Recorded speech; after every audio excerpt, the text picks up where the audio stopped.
The rain was hitting my windshield pretty hard when I sat in that parking garage staring at my phone screen showing 23 missed calls. Just 2 days earlier, Richard Wells had looked me straight in the eye and told me I wasn't ready for promotion. Now everyone at Pinnacle Systems was calling me like the building was on fire. My name's Michael Patterson. I'm 49 years old, and until that conversation with my boss, I thought I knew exactly where my career was heading. Turns out I was wrong about a lot of things. I've been at Pinnacle Systems for 8 years now. Before that, I spent 12 years in the Navy handling logistics operations. When you're responsible for getting supplies to ships halfway around the world, you learn pretty quick that details matter. Every system, every process, every backup plan, they all have to work perfectly or people get hurt. That mindset served me well in corporate America, maybe too well. When I started at Pinnacle, the operations department was a complete disaster. My predecessor had left without any documentation, no handover notes, nothing.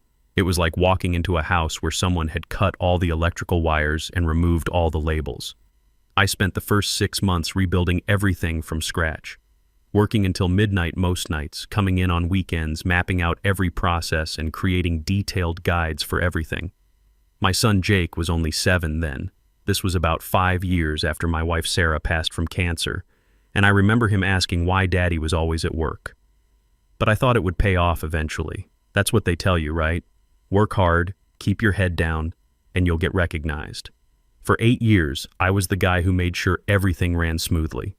When our biggest client, Granite Industries, had urgent requests, I was the one who stayed late to handle them. When systems crashed, I fixed them. When processes broke down, I rebuilt them. I created training materials, documented every workflow, and basically became the institutional memory of the entire operations department. Richard Wells became my boss about 3 years ago. Nice enough guy, about 45, very focused on the big picture stuff. The problem was, he never bothered to learn any of the actual systems. Why would he? I had everything running so smoothly that he could focus on strategic planning and executive meetings. What I didn't know was that Richard had other plans for the department. His son Austin had just graduated with an MBA from Northwestern, 26 years old, smart kid, but he'd never worked a day in operations. Never handled a crisis at 2 a.m., never had to explain to an angry client why their shipment was delayed, never had to rebuild a system from nothing. The promotion meeting happened on a Tuesday. I'd prepared a comprehensive presentation showing how I'd improved efficiency by 35% over the past 2 years, reduced errors by 60%, and personally managed the Granite Industries relationship that brought in $8 million annually. Richard flipped through my portfolio for maybe 5 minutes before setting it aside. "I appreciate everything you've done, Michael," he said, not really looking at me. "But I've been thinking about the direction of this department. We need fresh perspectives, new energy. Austin will be joining us next month as Senior Operations Manager." Senior Operations Manager. That was the position I'd been working toward for 8 years. "I see," I said. "And where does that leave me?" "You'll continue in your current role.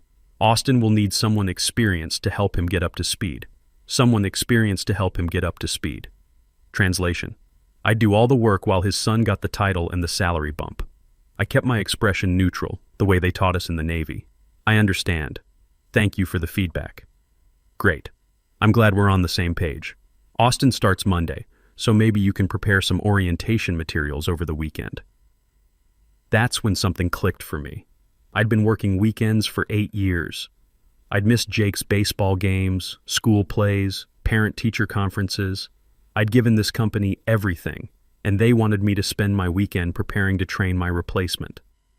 I stood up, shook Richard's hand, and walked out of his office. But instead of going back to my desk, I walked straight to the parking garage. That's where I made the decision that changed everything. I wasn't going to quit in anger. I wasn't going to storm out or make a scene. I was going to do something much more effective. I was going to follow my job description exactly as written. See, here's what Richard and the executives didn't understand. My official job description was pretty basic. Manage daily operations within assigned scope, coordinate with other departments as needed, maintain client relationships within operational parameters, standard corporate language that didn't come close to describing what I actually did every day. What I actually did was arrive at 7 a.m. to prep briefing notes for Richard's 9 a.m. meetings.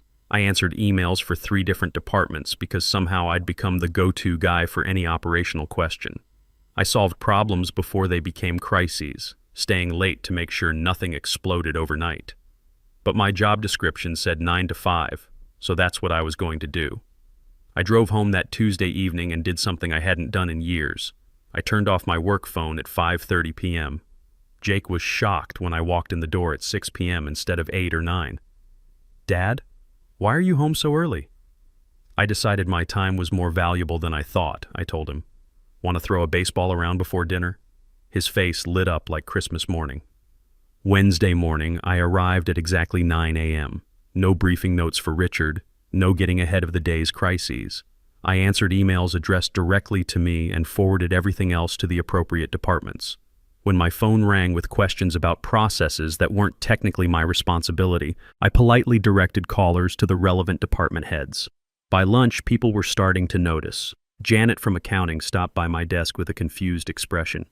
"Michael, did you see the email about the Granite Industries shipping schedule conflict?" "I did," I replied, continuing to work on my assigned quarterly report. "So, can you fix it like you usually do?" "That's actually a logistics coordination issue. I forwarded it to shipping and procurement. They'll need to work it out together." Her eyebrows went up. "But you always handle these cross-department things." "I've been advised to focus more on my core responsibilities," I said with a smile. "I'm just trying to be more efficient with my time."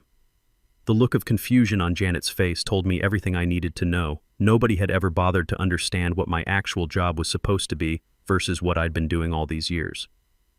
By Thursday, the cracks were really starting to show.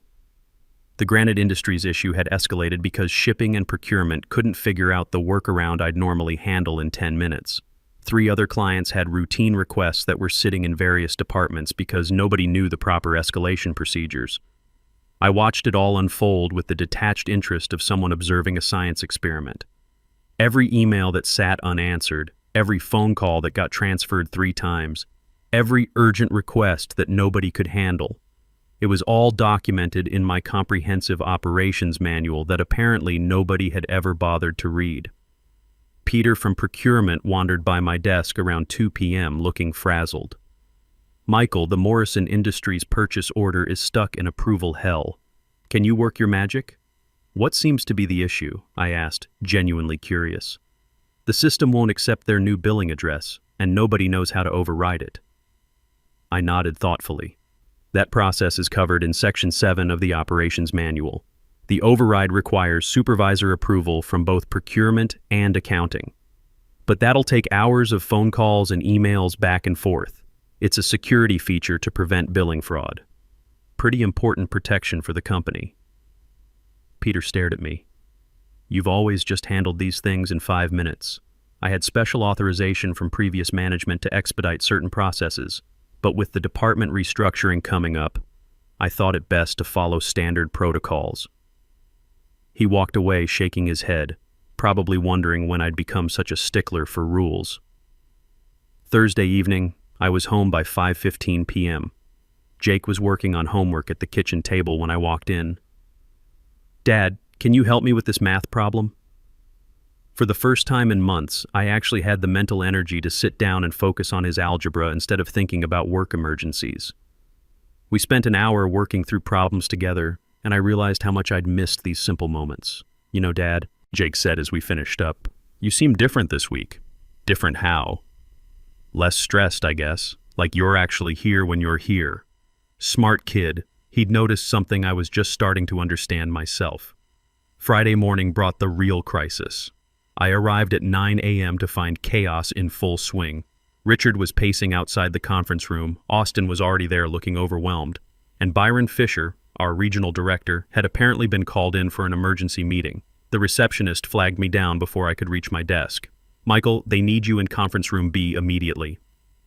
I gathered my notebook and walked into what was clearly a full-scale crisis situation. Besides Richard, Austin, and Byron, there were 2 people I didn't recognize, probably executives from corporate headquarters. "Michael," Byron said with obvious relief. "Thank God you're here. We've got a serious situation with Granite Industries. What's the specific issue?" Richard launched into an explanation, but it was clear he only understood half the problem. Granite had called an emergency meeting for 10 a.m. because their implementation was failing. Austin took notes frantically but kept asking basic questions that showed he had no understanding of our systems. Their entire Q4 rollout is at risk, one of the corporate executives said. They're threatening to pull the contract if we can't resolve this today. I reviewed the issue details they'd gathered. It was actually a fairly straightforward problem, if you understood the system dependencies and had access to the right documentation.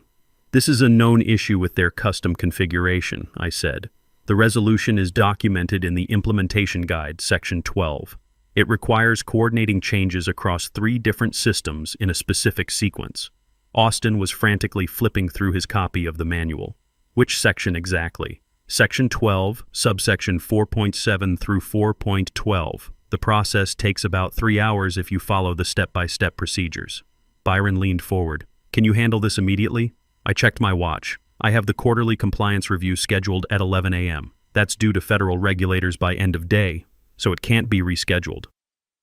The compliance review can wait, Richard said quickly. Granite is more critical. I understand Granite is important, I replied. However, missing the regulatory deadline results in automatic penalties and potential license suspension. That would affect all our clients, not just Granite. The room went silent. You could practically hear everyone calculating the implications. What are our options? Byron asked carefully. Well, Austin could handle the Granite issue using the documented procedures. It would be excellent training for him, and I'd be available for questions between compliance review sessions. Austin looked like a deer in headlights. I don't think I'm ready for something this critical. The documentation is very detailed, I said, encouragingly. Everything is laid out step by step. This is exactly the kind of hands-on experience you'll need in your new role. Richard's face was getting red. Michael, we need you to fix this personally. I'm happy to take point on Granite, I said, if you'd like me to reschedule the compliance review. But I want to be clear about the regulatory implications. Byron held up a hand. Let's think this through. What would it take to handle both? I considered the timeline. The compliance review is scheduled in 2-hour blocks. I could handle the most critical Granite fixes between sessions, but the full resolution wouldn't be complete until after 5 p.m. That's cutting it very close with Granite's deadline, the corporate executive noted. It is, I agreed. In the past, I would have stayed until midnight to handle both. But I've been reflecting on work-life balance lately. My son has a baseball game tonight that I've already missed twice this month. The silence was deafening. Byron finally broke the silence. Michael, let me be direct. What would it take for you to handle this crisis the way you always have? I looked around the room at the faces staring at me. These people had relied on my expertise for 8 years without ever acknowledging what I actually contributed. Now, suddenly, my work-life balance was their emergency. Well, I said slowly, I suppose we should discuss what my role actually is here. Your role is to solve operational problems, Richard said tersely. According to my job description, my role is to manage daily operations within assigned scope. The Granite implementation falls under project management, which reports to a different department. The corporate executive leaned forward. Are you saying you won't help? Not at all. I'm saying that if we want to resolve this properly, we need to clarify responsibilities and authorities. Austin is starting as senior operations manager on Monday. This seems like an excellent opportunity for him to learn the systems. Austin spoke up, his voice shaky. Michael, I appreciate your confidence, but I'm not ready for something this high stakes. I turned to him with genuine kindness. Austin, you have an MBA from Northwestern. You're smart and capable. The only difference between you and me is that I've seen these problems before. But every expert was once a beginner. But what if I mess it up? Then we'll fix it. That's how you learn. The documentation is comprehensive, and I'll be available for guidance. Richard was getting impatient. We don't have time for training exercises. Actually, we do, I said. The Granite issue isn't going anywhere in the next few hours. It's been building for weeks because nobody wanted to follow the proper implementation procedures. A few more hours won't change anything. Byron studied me carefully. Michael, it seems like something has changed in your approach this week. You're right. I've been doing some thinking about my career trajectory and what I want my legacy to be. And what conclusion did you reach? That I've been enabling a system that doesn't work. By constantly stepping in to solve problems outside my official role, I've prevented the company from building proper processes and developing other people's capabilities. The room was quiet, except for the hum of the air conditioning. Let me ask you something, I continued. What happens when I retire, or get hit by a bus, or decide to take that job offer from Baxter Industries?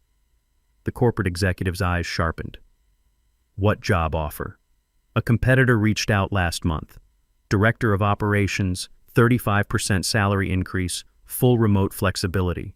I haven't responded yet because I've been loyal to Pinnacle. I wasn't lying. Baxter had reached out, though I hadn't seriously considered their offer until this week.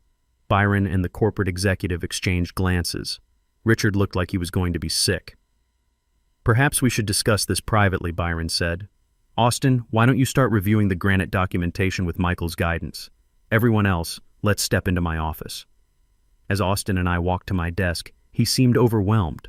Michael, I want you to know I never asked my dad to give me this promotion. I know you deserved it. I stopped walking and looked at him. Austin, you seem like a good kid. But here's the thing. This isn't about what you asked for or what you deserve. It's about what's best for the company and what's best for you. What do you mean? If your father had promoted you over me without proper preparation, you would have failed. Not because you're incompetent, but because you're not ready. That failure would have damaged your confidence and your reputation for years. Austin nodded slowly. I hadn't thought about it that way. Leadership isn't about getting the title first and figuring it out later. It's about developing the competence to handle the responsibility. If you're serious about operations management, you need to learn these systems inside and out. We spent the next hour going through the Granite documentation. Austin was actually quite sharp. He asked good questions and grasped concepts quickly. With proper mentoring, he could become a solid operations manager in a couple of years. Around noon, Byron returned to my desk. Michael, could I speak with you privately? We walked to his office where the corporate executive was waiting. I noticed Richard wasn't there. Please sit down, Byron said. I want to be completely transparent with you. We've made some serious mistakes in how we've managed this department. What mistakes specifically? The corporate executive spoke up. We've created an unsustainable dependency on your expertise without appropriate recognition or compensation. And we've allowed personal relationships to influence professional decisions. I waited for them to continue. We'd like to offer you the position of Director of Operations, reporting directly to me, Byron said. 35% salary increase, authority to restructure the department as you see fit, and full hiring authority for 2 additional senior positions. It was a good offer, not as dramatic as the 75% increase I'd fantasized about, but realistic and fair. What about Austin? I asked. Austin will start as an operations associate and work his way up under your guidance. If he demonstrates competence, he can advance based on merit. And Richard? Byron shifted uncomfortably. Richard will be transitioning to a strategic planning role. The operational departments will report through your office. So Richard was being moved sideways. It wasn't revenge exactly, but it was accountability. I need to consider this, I said. Of course. But Michael, I need an answer by Monday morning, and I'd appreciate if you could help stabilize the Granite situation today, regardless of your decision. I nodded. I'll handle Granite this afternoon. Austin can assist and take detailed notes. As I walked back to my desk, I thought about what had just happened. They were offering me everything I'd wanted: recognition, authority, appropriate compensation. But more importantly, they were finally acknowledging the value I'd been providing all along. The question was, did I want to stay and fix this system, or start fresh somewhere else? That afternoon, Austin and I worked together on the Granite Industries crisis. I walked him through each step of the resolution process, explaining not just what to do, but why each step mattered. He took detailed notes and asked smart questions that showed he was really trying to understand the underlying systems. This is incredibly complex, Austin said as we finished the technical fixes. How did you learn all this? 8 years of trial and error, I told him, plus a lot of late nights reading system manuals that nobody else wanted to touch. I had no idea how much went into this job. My dad made it sound like basic project coordination. I looked at him carefully. Austin seemed genuinely humbled by the experience. Your dad's not wrong that it involves coordination, but operations is about understanding how all the pieces fit together and what happens when they don't.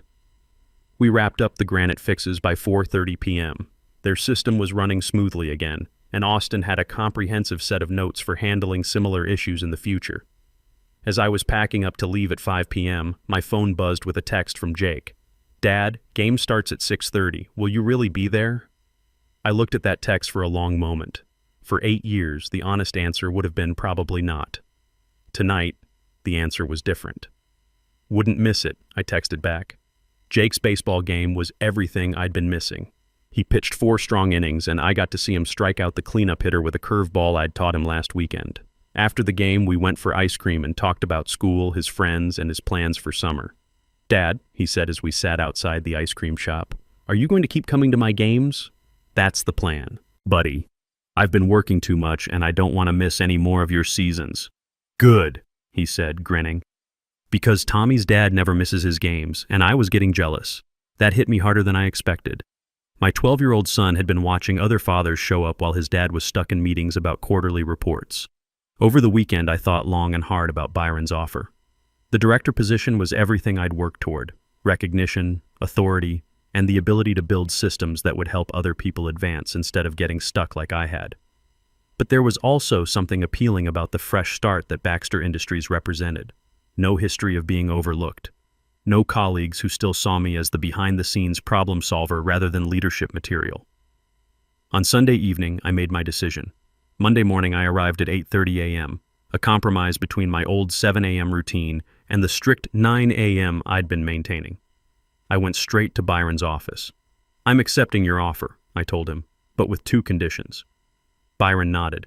"Go ahead. First, I want full authority to hire and develop talent from within the company. Too many good people get overlooked because they're not in the right positions to showcase their abilities." Agreed. Second, I want to implement a comprehensive cross-training program. What happened this week should never happen again. No critical knowledge should exist in only one person's head. Also agreed. "Anything else?" "Just one thing. I want Austin to succeed in this field if it's what he really wants. But he needs to earn it through competence, not connections." Byron smiled. "I think you'll find Austin is more committed to learning than any of us expected." The transition took about 6 weeks. I restructured the department around clear roles and responsibilities instead of the informal system of whoever handles it best. I hired 2 excellent senior staff members who brought fresh perspectives while I provided the institutional knowledge they needed to be effective. Austin turned out to be a dedicated learner. He worked harder than anyone expected, staying late not because he had to, but because he wanted to master the systems. Within 3 months, he was handling routine client issues independently and showing real potential for leadership. The most surprising development was with Richard. Once he wasn't trying to manage operations he didn't understand. He actually excelled at strategic planning. His big picture thinking, combined with the solid operational foundation we were building, helped the company land 2 major new contracts. 6 months later, I was working at a sustainable pace, home for dinner by 6:30 most nights, and present for every one of Jake's remaining games that season. My team was functioning independently, clients were happy, and I felt like I was finally doing the job I'd always been capable of. One evening as Jake and I worked on homework together, he asked me about work. "So you're like really important now?" he said, looking up from his algebra. "I was always important, Jake. It just took them a while to figure it out." "Is that why you were working so much before? To prove you were important?" "Smart kid. Yeah, I think so. But I learned something. The people who matter will see your value without you having to work yourself to death proving it. And the people who don't see it? Well, sometimes you have to step back and let them figure out what they're missing." As I watched my son work through his math problems with the same methodical approach I'd tried to teach him, I realized that the best response to being undervalued isn't anger or revenge. It's demonstrating your worth so clearly that it becomes impossible to ignore. The promotion to director came with respect, authority, and the ability to build something better, but the real victory was simpler than that.